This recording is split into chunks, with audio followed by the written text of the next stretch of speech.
Assalamualaikum warahmatullahi wabarakatuh.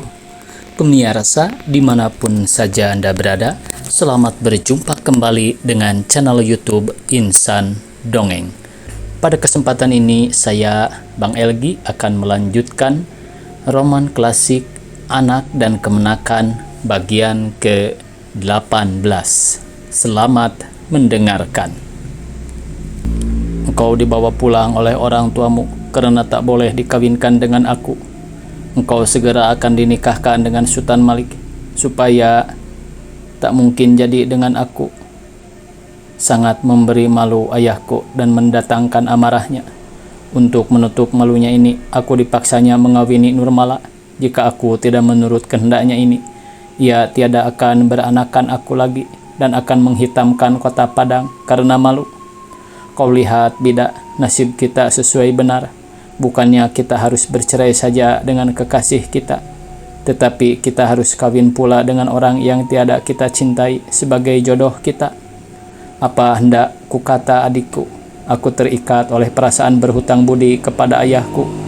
Dapatkah kutolak penuntutan bela ayahku ini yang telah berjasa sekian besarnya ke atas diriku?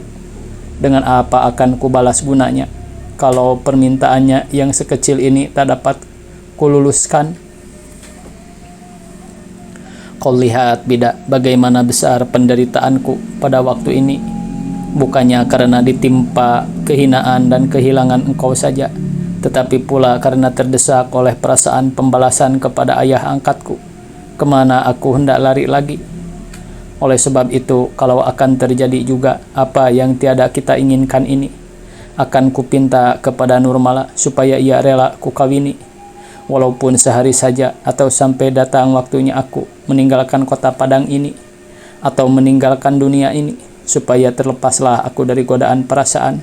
Tak sudi membayar hutang, karena bagi ayahku inilah satu-satunya jalan untuk menutup malu yang telah dicorengkan ibumu ke dahinya. Aku bersumpah tiada akan mendekati Nurmala sesudah kukawini ia. Setelah itu segera akan kuceraikan ia dengan talak 3 sekali, supaya ia bebas dan dapat kawin dengan Ajis, dan aku pun segera pula dapat lenyap dari mata orang Padang ini. Relakanlah permintaanku ini, yang mungkin permintaan yang akhir kepadamu, bidak. Hari raya ini bagiku tak ada, karena engkau tak ada padaku, hanya supaya jangan mengecewakan Nurmala yang sangat ingin hendak menghiburkan hatiku. Kuturutkanlah ia sebentar dengan Ajis ke Muara, tetapi tak ada yang kulihat dan kudengar di sana, walaupun orang penuh sesak, berlomba bendi dan perahu, dan ziarah ke Gunung Padang. Sangat kasihan karena sekembali dan dari sana, ia ditikam perewak Mak Uning yang hendak merampas perhiasannya. Untunglah lukanya tiada berbahaya dan ia telah mulai sembuh. Penjahatnya pun telah tertangkap dan telah mengaku terus terang kedurhakaannya.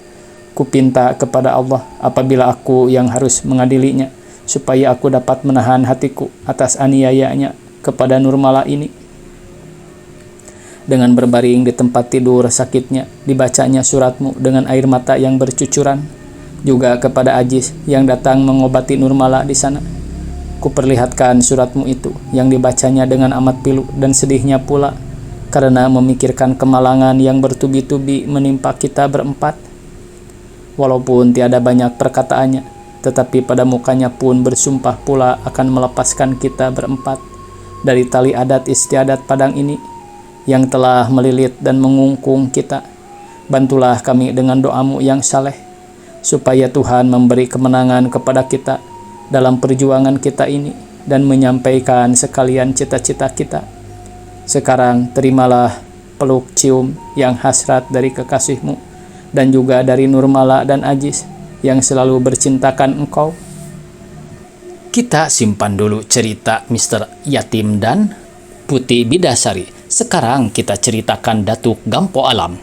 Setelah sampailah Datuk Gampo Alam dan Sultan Pamenan ke rumahnya di kampung terendam, berkatalah Sultan ini dengan sangat geram hatinya kepada sahabatnya itu. Datuk, si kuning itu tak dapat kita biarkan lagi. Asal bertemu kita dengan dia, niscaya terjadilah perkelahian. tak dapat kita bermain dengan senangnya, selalu diganggunya. Oleh sebab itu, baiklah Datuk kerjakan dia, supaya lenyap dari dunia ini, jangan diberi hidup lagi. Sudah berapa kali hamba coba, Makcik, tetapi tak kena. Rupanya pagar penjagaan dirinya amat kuat. Jika demikian, kita tikamlah ia dari belakang, atau kita carikan titian berakuk. Karena dari muka tak mudah dapat kita alahkan dia. Nantilah hamba pikirkan bagaimana baiknya. Jika tidak, racun pun masih ada, sahut Datuk Gampo Alam kepada Sutan Pamenan. Oleh sebab itu, sangatlah girang hati mereka tatkala malam itu didengarnya Mak Uning telah ditangkap polisi karena menikam Siti Nurmala dan merampas perhiasannya. Sekurang-kurangnya 10 tahun akan terlepaslah kita dari godaan si kuning itu, kata Sutan Pamenan kepada Datuk Gampo Alam. Sayang, anak Baginda Mais ini tak sampai mati. Jika mati, berayunlah ia di tiang gantungan atau berkubur selama hidupnya di Nusa Kambangan, kata Datuk Gampo Alam dengan gerenyotnya. Tiada berapa lama kemudian setelah Siti Nurmala sembuh benar dari lukanya atas kehendak Mister Yatim, diperiksalah perkara Mauning karena Mister Yatim ingin supaya ia yang mengadili perkara itu sebelum ia dipindahkan dari Padang, sebab balasan permohonannya supaya ia dipindahkan ke tempat lain telah datang, mengatakan bahwa permintaannya akan dikabulkan tetapi ia harus sabar dahulu supaya kepindahan itu dapat diatur dengan sebaik-baiknya. Ia pun maklum tak mudah dapat dipindahkan tiba-tiba ke tempat lain karena ia di Padang belum sampai sebulan. Sungguh pun demikian ia yakin akan dipindahkan juga dari Padang karena dalam surat permohonannya dinyatakannya benar-benar apabila ia tak dapat dipindahkan dari Padang supaya segera diperhentikan saja dari pekerjaannya. Dalam hal itu ia akan mengadakan kantor acara di Jakarta atau mengerjakan pekerjaan lain. Oleh karena pemerintah kekurangan tenaga kehakiman, istimewa pula yang berpangkat doktor sebagai dia, besar kemungkinan ia akan dipindahkan juga.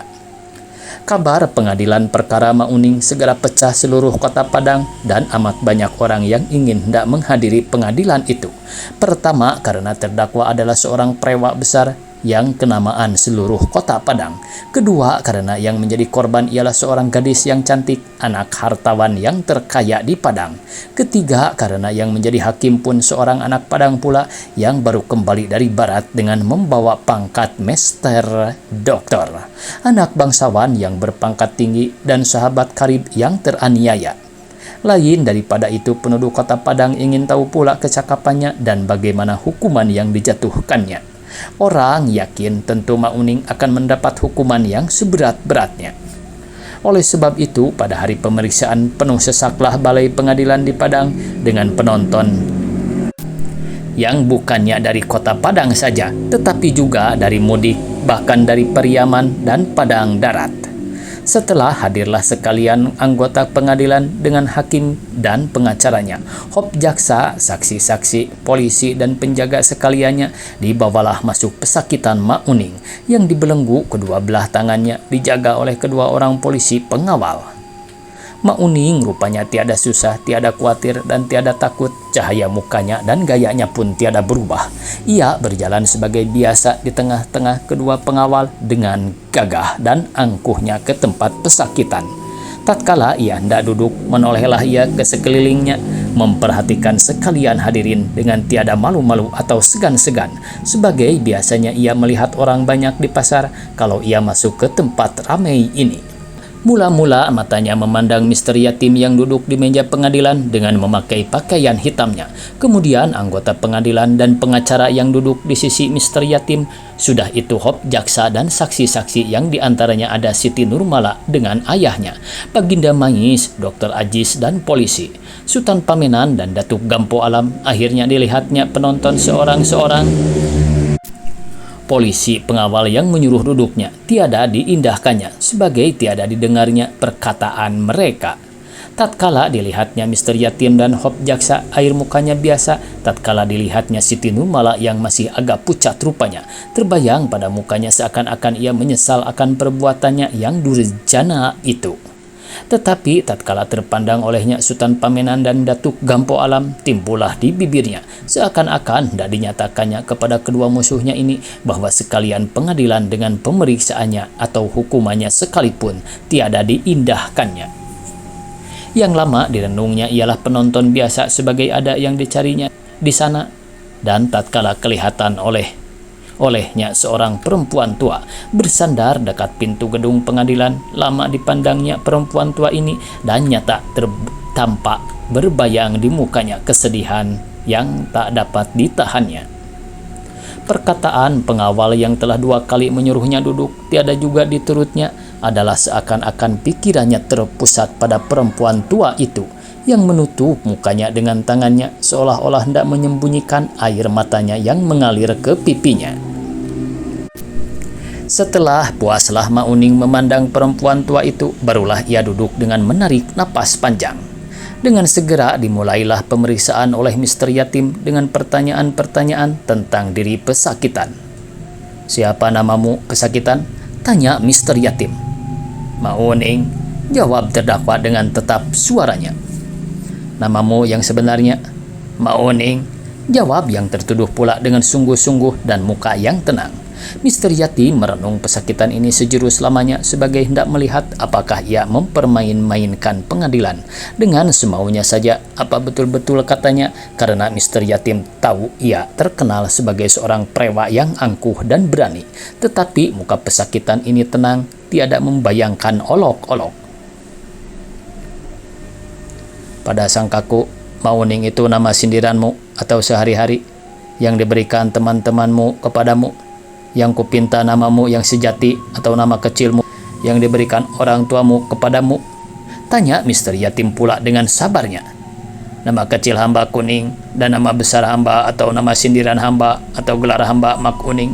Nama yang lain belum pernah hamba dengar. Mungkin nama ini diberikan kepada hamba sebab kulit hamba kuning. Jika hitam kulit hamba, agaknya mak hitamlah. Nama yang diberikan kepada hamba, nama hamba yang sejati tiada hamba ketahui, dan gelar hamba yang sebenarnya belum ada sebab hamba belum kawin," jawab Mauning dengan sungguh-sungguh dengan nyaring suaranya dan pasih lidahnya. "Ganjil, orang tak mempunyai nama kecil atau nama sejati," kata Mr. Yatim yang masih waham Mauning belum hendak berkata benar tetapi hendak menduga kecakapannya. "Mungkin ada nama kecil hamba itu atau nama sejati hamba itu, tetapi hamba tak tahu. Yang hamba ketahui hanyalah Kuning atau Mauning. Jika Tuan hendak mengetahui juga nama hamba yang sebenarnya, tanyakan kepada orang itu." Lalu ia menunjuk kepada Sultan Pamenan yang sedang asik memperhatikan soal jawab ini. "Karena ialah yang harus memberi nama kecil hamba atau nama sejati hamba itu." Sekalian orang melihat dengan herannya kepada Sultan Pamenan, sedang Sultan ini sendiri menoleh dengan tercengang ke kanan dan ke kirinya, ke hadapan dan ke belakangnya, karena ia hendak melihat siapa yang dimaksud oleh Mauning. Sekali-kali tiada masuk pada akalnya ia yang dituju oleh musuhnya ini. Siapa maksudmu, Kuning?" tanya Mr. Yatim yang heran pula mendengar tuduhan pesakitannya ini. "Sultan Pamenan yang duduk di sebelah Datuk Gampo Alam itu," sahut Mauning seraya menunjuk pula sekali lagi kepada musuhnya ini. Sidang terdiam, penonton termangu-mangu karena tak tahu apa sebabnya Mauning berkata demikian. Setelah nyata benar oleh Sultan Pamenan memang ialah yang ditunjuk oleh musuhnya ini, terdiamlah ia sejurus lamanya sambil memperhatikan muka Mauning kalau lawannya yang gagah berani ini tiba-tiba telah menjadi gila karena tertangkap itu atau dengan sengaja secara lancung dan hina hendak memberi malunya di hadapan khalayak ramai. Kemudian tertawalah ia gelak-gelak lalu berkata, "Agaknya Mauning telah bertukar pikirannya karena takut dihukum." Penghinaan Sultan Pamenan ini terdengar oleh Mauning, lalu ia menjawab dengan tenang suaranya, "Siapa yang harus memberi nama anak? Bapaknya lah atau orang di jalan raya?" "Tentu bapaknya," sahut Sultan Pamenan. "Jika demikian, tanyakanlah kepada perempuan tua yang berdiri dekat pintu itu, siapa bapakku, karena ia ibuku dan tahu siapa bapakku." Mata sekalian hadirin yang bertambah-tambah heran mendengar percakapan kedua orang yang bermusuhan ini. Berpaling dari Mauning ke pintu gedung pengadilan, di sana kelihatan perempuan tua yang direnung Mauning tadi, yang memakai pakaian buruk dan telah koyak-koyak sedang menutup mukanya dengan kedua belah tangannya. Entah karena ketakutan, entah karena hendak menyembunyikan tangisnya. Misteri Yatim pun sangat heran mendengar perkataan Mauning ini, dan karena ia bersangka boleh mendapat keterangan yang berguna dalam perkara ini, disuruh panggilnyalah perempuan ini. Perempuan ini datang dengan ketakutan ke muka pengadilan, lalu didudukan di atas kursi. Di situ nyata bahwa waktu mudanya ia masuk perempuan yang cantik, karena pada waktu itu setelah ia berumur kira-kira 45 tahun dan setelah menderita kesusahan hidup, masih terbayang kecantikan pada air mukanya. Rupanya sekali-kali tiada disangkanya ia akan terbawa-bawa dalam pemeriksaan ini. Ia datang ke sana karena hendak melihat anaknya diadili dan mendoakan supaya anaknya jangan mendapat hukuman yang berat. Pagi-pagi ia telah berangkat dari rumahnya menuju ke gedung pengadilan dengan bercucuran air matanya sepanjang jalan, karena khawatir kalau anaknya dihukum mati atau dibuang seumur hidup. Bagaimana halnya? Siapa yang akan memeliharanya? Pengharapannya hanya kepada anaknya seorang ini. Setelah duduklah perempuan itu, lalu bertanyalah Mister Yatim, "Benarkah, Mak, ibu pesakitan ini?" "Benar, Tuan Besar."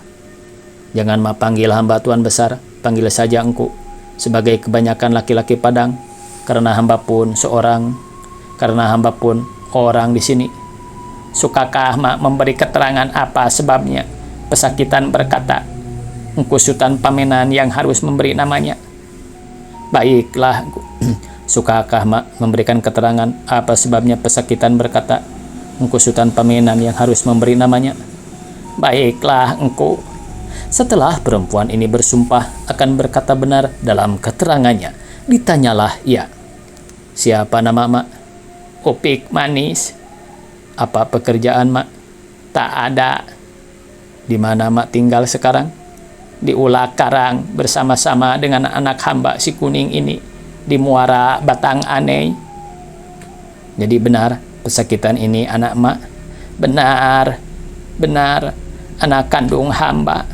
Mendengar perkataan anak kandung ini, teringatlah pula Mister Yatim akan nasibnya. Sedangkan seorang prewa yang dikatakan orang hina, ada yang mengakuinya anak kandungnya. Tetapi ia seorang yang termulia, tak ada yang menamakannya anak kandungnya. Tetapi ia pun tiada dapat mempercayai kebenaran perkataan ini. "Cobalah Mak ceritakan apa sebabnya," pesakitan berkata tadi, "bahwa engku Sultan Pamenan yang harus memberi namanya." "Hamba ini berasal dari Bandar Buat, anak seorang yang berada juga di sana, karena orang tua hamba luas sawah dan ladangnya dan banyak ternaknya. Pada suatu hari datanglah engku Sultan Pamenan itu dengan teman-temannya, yang diantaranya Datuk Gampo Alam yang duduk di sisinya itu, ke kampung kami. Entah apa maksudnya, tiada hamba ketahui. Disitulah baru hamba melihat rupanya dan dapat tahu ia seorang bangsawan di Padang ini, kaya dan royal. Sesudah itu ia datang pula beberapa kali lagi ke kampung hamba dan bertemu pula dengan hamba. Dengan tiada hamba ketahui, cenderunglah hati hamba kepadanya, sehingga tatkala diajaknya hamba lari meninggalkan orang tua hamba, tiadalah dapat hamba tampi kemauannya itu, dan hamba ikutlah ia ke kota tengah. Sebulan lamanya kami bercampur gaul sebagai suami istri. Hamba berasa telah mengandung. Setelah diketahui oleh yang empunya rumah, seorang perempuan janda. Hal hamba yang sedemikian itu, sedang hamba belum dikawini oleh Sultan Pamenan ini, disuruhnyalah hamba minta dikawini selekas-lekasnya, supaya anak yang hamba kandung, yaitu si kuning ini, sah dan mempunyai bapa. Tetapi semenjak itu hilanglah Sultan ini, tiada kembali lagi, sehingga tinggallah hamba terkatung-katung seorang diri di kampung orang, menumpang di rumah seorang yang tiada hamba kenal dan bukan keluarga hamba. Hendak pun hamba pulang ke Bandar Buat, ke rumah orang tua hamba, hamba tiada berani, takut kalau bukan tiada diterimanya saja hamba oleh orang tua hamba, tetapi dibunuhnya hamba karena telah memberi aib namanya. Waktunya habis pemirsa. Dicukupkan sekian, semoga esok kita bisa berjumpa kembali. Billahi taufiq wal hidayah. Wassalamualaikum warahmatullahi wabarakatuh.